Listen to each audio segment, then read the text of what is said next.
ડુગરડા group ગ્રામ પંચાયતના ATVT નાળા કામમાં પૂરતો ભ્રષ્ટાચારનો નજરાણું. નીમ કક્ષાના મટીરીયલથી રસ્તો બગડ્યો, લોકો હેરાન પરેશાન.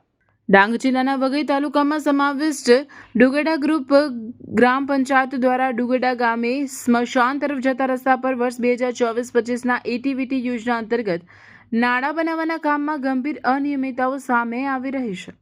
સ્થાનિક લોકોના આક્ષેપ મુજબ નાળાના બાંધકામમાં માટીયુક્ત નદીના ભાઠા સમાન નીમ કક્ષાના મટીરીયલનો ઉપયોગ કરવામાં આવ્યો છે. આને કારણે થોડા જ સમયગાળામાં રસ્તા પર નાળામાં મોટા મોટા ગાબડા પડતા ઉબડ-ખાબડ બની ગયો છે અને પ્રોટેક્શન દિવાલની હાલત પણ અત્યંત ખરાબ બની ગઈ છે.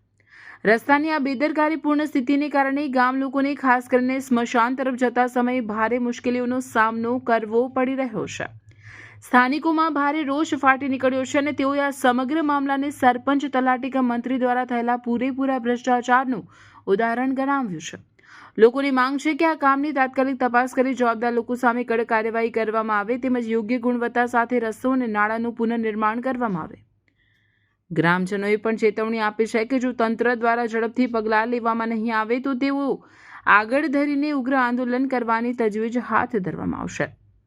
રિપોર્ટર રમેશ માહલા, ડાંગ.